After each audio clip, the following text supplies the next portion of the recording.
नमस्कार दोस्तों, स्वागत है आपका आज की हमारी इस हिंदी की क्लास में। तो आज की क्लास में हम लोग भक्ति काल से जुड़े जितने भी महत्वपूर्ण बिंदु हैं सबको देखेंगे। आपका अगर सब्जेक्ट टीजीटी पीजीटी हिंदी है तो ये क्लास आपके लिए हेल्पफुल रहेगी। क्लास अच्छी लगे तो लाइक कर देना, चैनल पर नए हो तो चैनल को भी सब्सक्राइब कर लेना। तो शुरू करते हैं आज की हमारी ये क्लास। तो भक्ति काल के बारे में मतलब भक्ति काल से हर एग्ज़ाम में प्रश्न आते हैं, तो मेन पॉइंट हम पढ़ते चलेंगे। मोनियर विलियम्स के अनुसार जो भक्ति है, इस शब्द की व्युत्पत्ति हुई है भज धातु से। ठीक है, तो भज धातु से भक्ति शब्द की व्युत्पत्ति किसने मानी है? मोनियर विलियम्स ने। ठीक है, इम्पोर्टेंट है, ध्यान रखना है। उसके बाद भक्ति शब्द का सर्वप्रथम उल्लेख मिला है श्वेताश्वेतर उपनिषद में। कहाँ मिला है? श्वेताश्वेतर उपनिषद में। ठीक है, फिर आता है भक्ति आंदोलन के उदय के संबंध में, मतलब विद्वानों के अलग अलग मत हैं, तो किसने क्या कहा है भक्ति आंदोलन के बारे में, उसको देखना है। तो सबसे पहले हैं ग्रियर्सन। ठीक है, ये कहते हैं कि ईसाइयत की देन है। भक्ति आंदोलन किसकी देन है? ईसाइयत की देन है। आचार्य रामचंद्र शुक्ल जी कहते हैं कि इस्लामी आक्रमण की प्रतिक्रिया के रूप में भक्ति आंदोलन मतलब शुरू हुआ। फिर आता है हजारी प्रसाद द्विवेदी जी का नाम। वो कहते हैं भारतीय चिंतन धारा का स्वाभाविक विकास हुआ है। ठीक है, गजानन माधव मुक्तिबोध कहते हैं कि ऐतिहासिक सामाजिक शक्तियों के रूप में जनता के दुख व कष्टों से इसका जो उदय हुआ है। ठीक है, उसके बाद आता है नाम रामविलास शर्मा का। ये पूछा जाता है तो ध्यान रखना है। भक्ति आंदोलन एक जातीय और जनवादी आंदोलन है। तो भक्ति आंदोलन को एक जातीय तथा जनवादी आंदोलन किसने कहा है? रामविलास शर्मा ने। अब भक्ति आंदोलन के मतलब उद्गम स्थल के संबंध में विद्वानों के मत हैं, उनमें से एक आधा पूछ लिया जाता है तो ध्यान रखना है। तो सबसे पहले भक्ति का जो सोता दक्षिण की ओर से धीरे धीरे उत्तर की ओर पहले से ही आ रहा था, उसे राजनीतिक परिवर्तन के कारण शून्य पड़ते हुए जनता के हृदय क्षेत्र में फैलने के लिए पूरा स्थान मिला। तो ये कथन किसका है? रामचंद्र शुक्ल जी का है।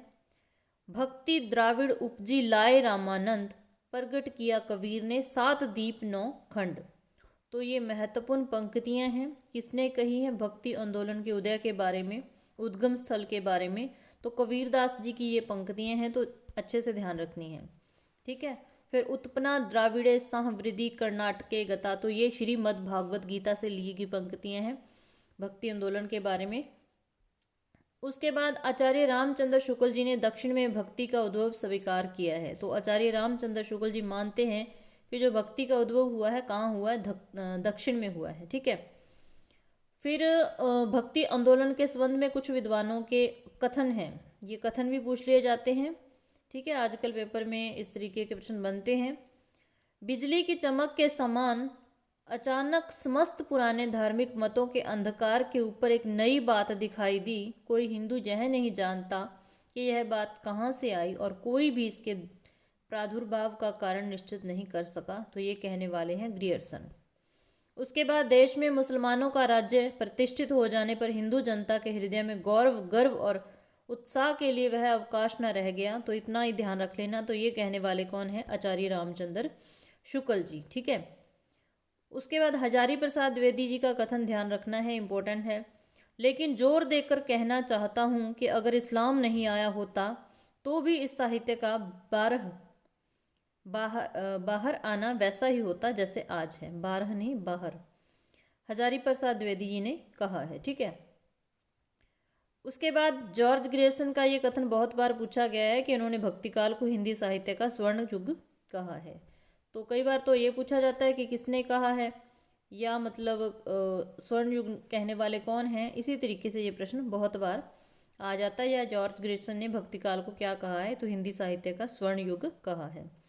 डॉक्टर रामविलास शर्मा ने भक्तिकाल को लोक जागरण काल कहा है। तो ये भी ध्यान रखना है कि लोक जागरण काल कहने वाले डॉक्टर रामविलास शर्मा हैं। लोक जागरण की संज्ञा किसने दी है? हजारी प्रसाद द्विवेदी ने।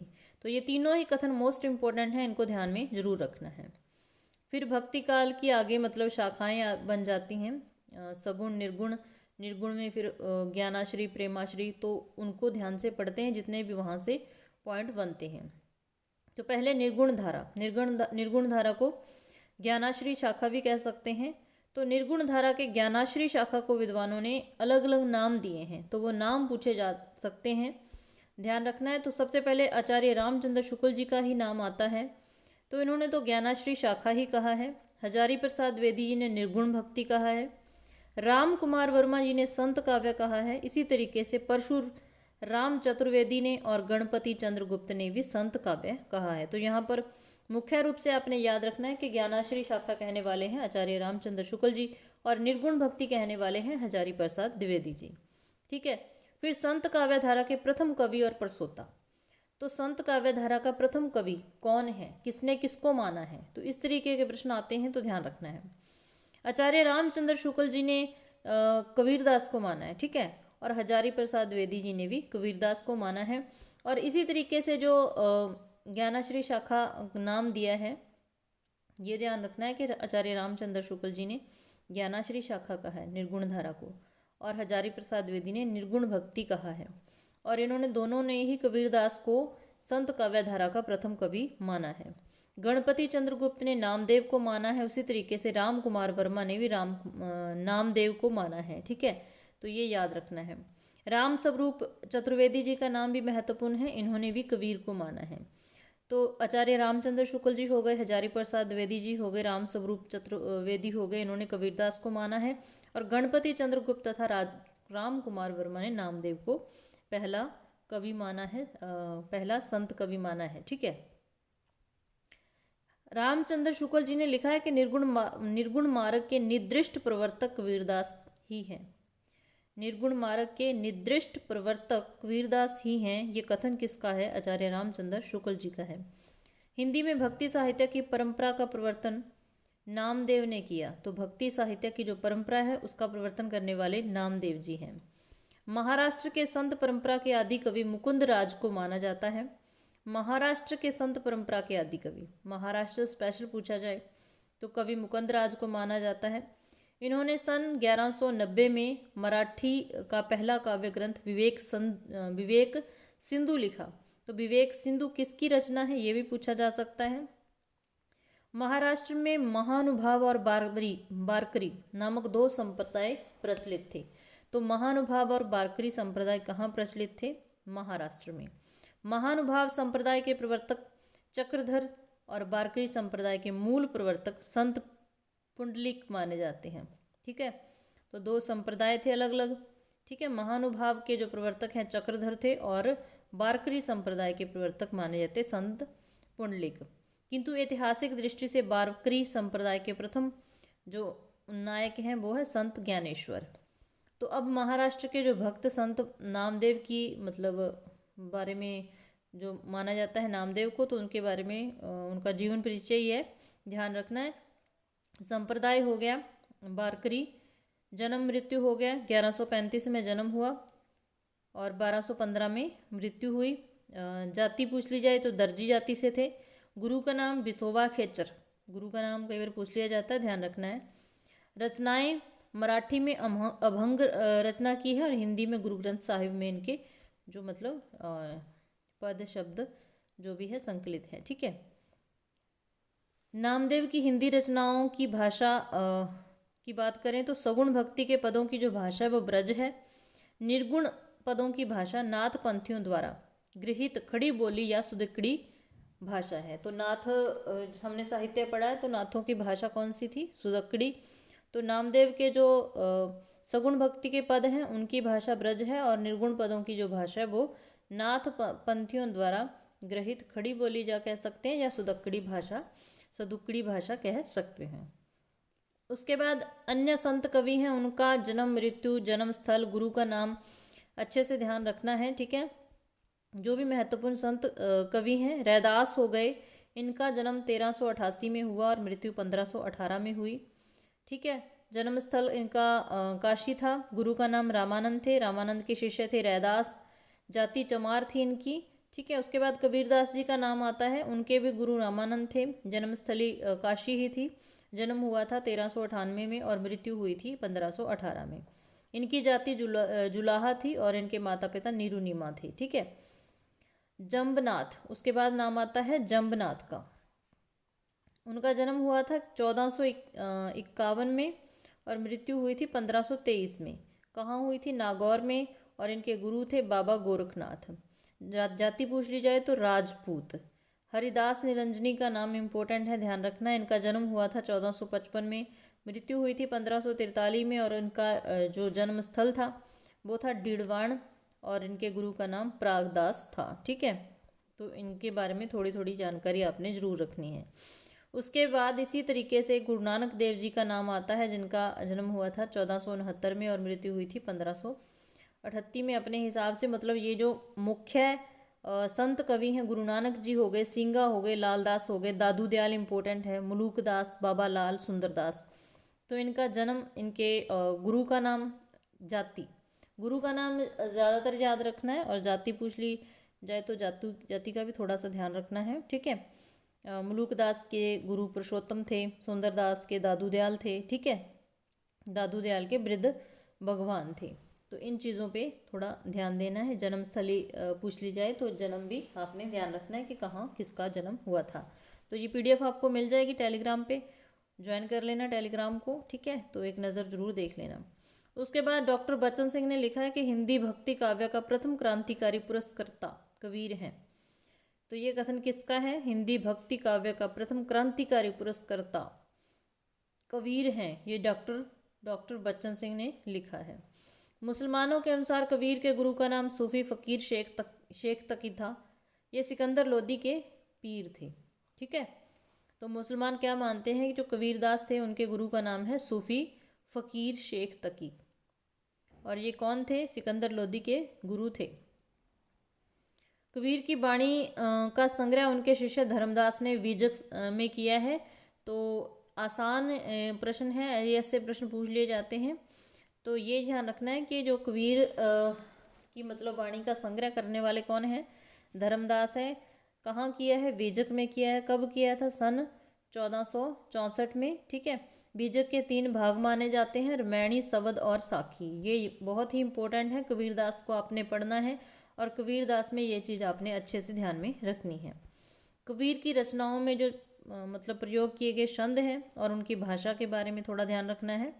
रामायणी, इसका अर्थ है रामायण। इसमें छंद कौन सा? चौपाई प्लस दोहा, मतलब दोनों छंदों का प्रयोग किया, चौपाई का और दोहा का। ठीक है, भाषा कौन सी है? ब्रज भाषा और पूर्वी बोली। ठीक है, रामायणी में, रामायणी का अर्थ रामायण, 2 छंद, चौपाई, दोहा, भाषा ब्रज भाषा और पूर्वी बोली। आगे आता है शबद। शबद का अर्थ हो गया शब्द। ये एक गेय पद है और इसकी भी भाषा कौन सी है? ब्रज भाषा और पूर्वी बोली। उसके बाद आता है साखी, साक्षी मतलब साक्षी, और इसमें छंद प्रयोग हुआ है दोहा। राजस्थानी पंजाबी मिली खड़ी बोली।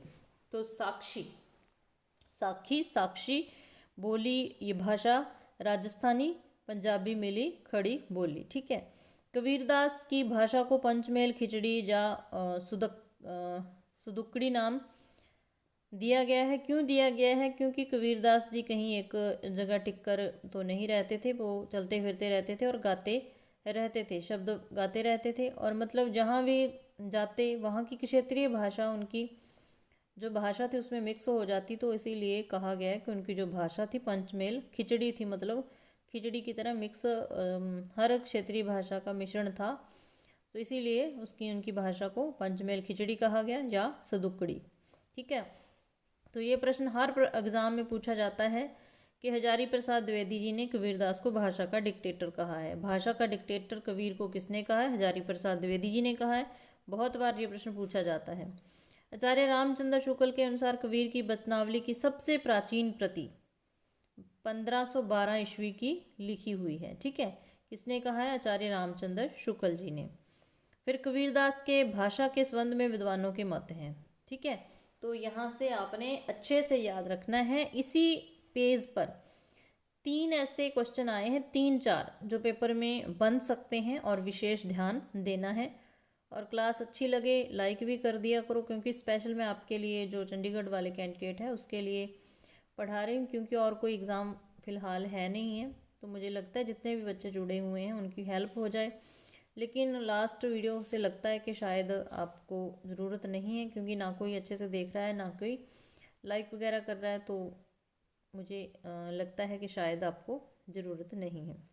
ठीक है, तो यहाँ पर श्याम सुंदर दास जी कहते हैं कि कबीरदास की जो भाषा है पंचमेल खिचड़ी है। ठीक है, तो पंचमेल खिचड़ी कहा गया है कबीरदास जी की भाषा को। किसने कहा है? श्याम सुंदर दास जी ने। सदुक्कड़ी किसने कहा है? रामचंद्र शुक्ल जी ने कहा है। और भाषा के डिक्टेटर कहा है हजारी प्रसाद द्विवेदी जी ने। तो जो तीनों ही जो कथन हैं, किसने क्या कहा है, बहुत महत्वपूर्ण है, इस पे विशेष ध्यान देना है। कबीर की बानियों का सबसे पुराना नमूना कहाँ मिलता है? तो गुरु ग्रंथ साहिब में मिलता है। कहाँ मिलता है? गुरु ग्रंथ साहिब में मिलता है कबीर जी की बानियों का सबसे पुराना नमूना। कबीर के संबंध में कुछ महत्वपूर्ण कथन है, तो ये भी विशेष रूप से ध्यान रखने हैं। इसमें कोई संदेह नहीं कि कबीर ने ठीक मौके पर जनता के उस बड़े भाग को संभाला जो नाथ पंथियों के प्रभाव से प्रेम भाव और भक्ति रस से शून्य शुष्क पड़ता जा रहा था। किसने कहा है? आचार्य रामचंद्र शुक्ल जी ने।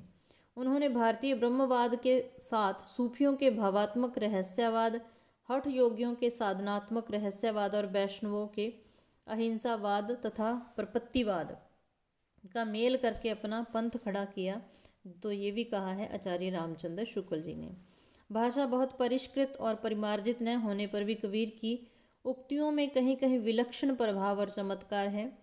प्रतिभा उनमें बड़ी प्रखर थी, इसमें संदेह नहीं है। तो ये कहा है आचार्य रामचंद्र शुक्ल जी ने। तो 3 कथन हैं जो आचार्य रामचंद्र शुक्ल जी के कहे हुए हैं, तो ध्यान रखना है। कबीरदास जी की मृत्यु पूछ ली जाती है मगहर में। कबीरदास से कई सारे प्रश्न बनते हैं इम्पोर्टेंट, तो विशेष रूप से आपने उन्हें नोट कर लेना है। कबीरदास की मृत्यु कहाँ हुई थी? मगहर में हुई थी। कबीर की जो पत्नी का नाम था लोई तथा पुत्र पुत्री का नाम कमाल कमाली था। संत रैदास, आगे रैदास के बारे में पढ़ना है हमें। तो आज के लिए हमारी क्लास यहीं तक रहेगी। कबीरदास के बारे में हमने बहुत कुछ पढ़ लिया और कई सारे क्वेश्चन ऐसे हैं जो आपके पेपर में बन सकते हैं। क्लास अच्छी लगे तो लाइक कर देना, चैनल पर नए हो तो सब्सक्राइब भी कर लेना। मिलते हैं फिर ऐसे ही नेक्स्ट क्लास में। क्लास देखने के लिए धन्यवाद।